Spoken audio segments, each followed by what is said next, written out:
Hey guys.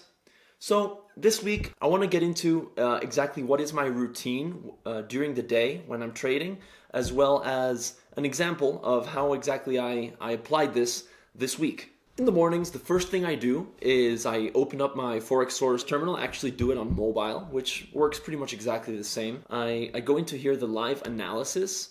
So every day at about 11:30 a.m. in London time, for me, that is 5:30 a.m., there is a live analysis webinar where the analysts from the terminal talk you through exactly what is the risk sentiment, what important things are happening in the market these days, and also what exactly we should be looking out for in terms of possible tradable sentiment shifts.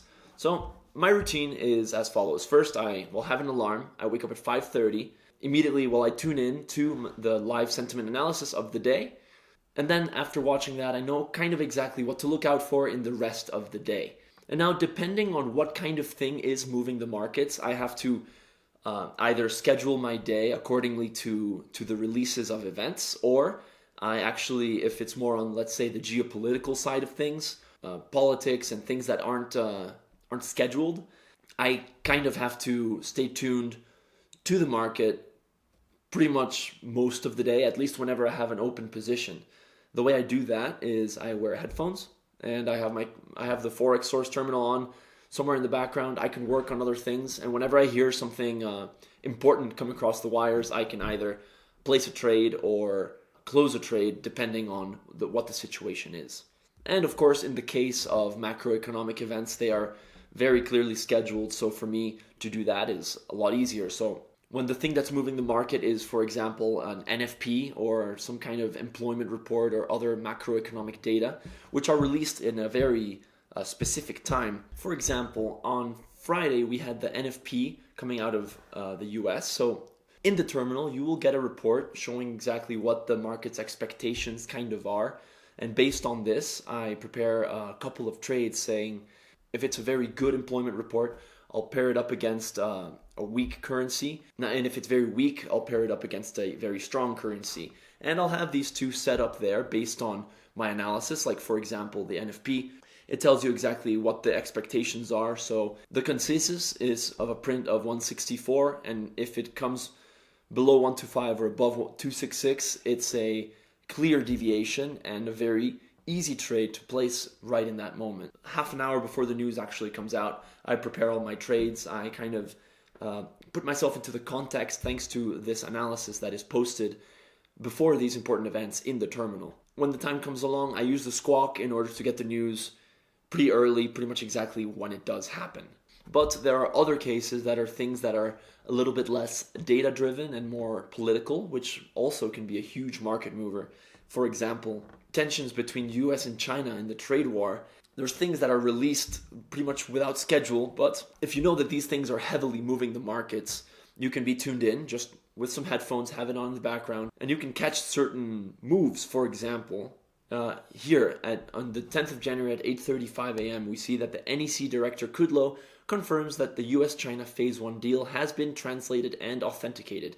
Everything is in place. Fact sheet will be released on Wednesday. So with that, we say, okay, things are moving forward depending on how relevant this is at the moment and how much weight it has in the market.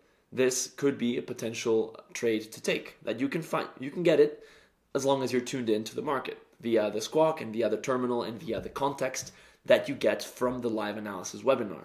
Another thing that actually does help keep you in context throughout the trading session, periodically throughout the day, the analysts release short videos, for example, this one, that kind of tell you where the market is right now, what are some possible good entry points on the dominant currency sentiment of the day, and it really helps put you in context as to what has been happening.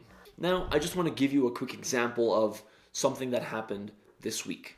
As we know, on Tuesday, the 7th of January, Iran retaliated against the assassination of General Soleimani, having some missiles strike air bases, military bases where there were US personnel stationed. Now, the moment this news came along, there was a lot of chaos. The markets were selling off thinking that it was going to be war. But as the news started coming through more and more, we learned that there were actually no American casualties and that the damage reported was kind of minor.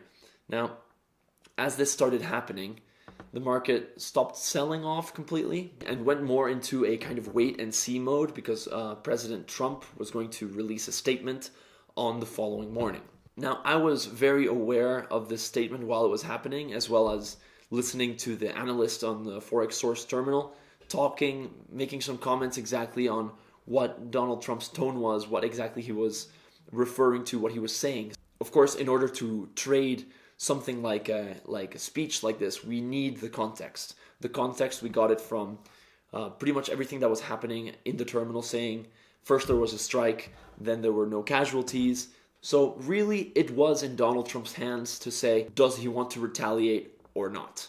Let's check it out, how I did that. The moment he started talking, we can see right here that he immediately started off by saying there were no casualties. This is already a positive start to the speech, and as he continued talking, he made no reference as to wanting to escalate further in the war, and he ended the statement by saying that he was willing to offer peace to whoever is looking for it. And we heard this as well through the squawk as something that is particularly important. So this kind of confirmed a positive sentiment shift. So what I did, as you can see in this video right here, is that I bought in favor of the US dollar and the Australia dollar and against the risk tone, which was pretty much in the yen. And as you can see right here, we managed to secure some pretty nice profits. This is the kind of trade that you can catch if you are very in context into what's happening, and doing this without a tool such as the Forx Source Terminal is kind of hard because you don't get the news immediately. You're not exactly sure what are the catalysts in the market, what the market is actually paying attention to. Other things that I do is that once a week, whenever they update here the currency research tab, we know exactly, well, what in the week ahead, what are the top trading opportunities? What are the things that are driving each currency, as well as, for example, the current relative strength of each currency. This is particularly helpful in order to know what to pair your trades against, because it lets you understand which trades are probably going to flow farther and what moves are going to be bigger if you try to pair two currencies that are quite separate. All in all, I'm very happy with the service of this Forx Source Terminal because they really help me stay in context. They help me stay informed. What's moving the market, when are important things happening, and what exactly to look out for in my day-to-day.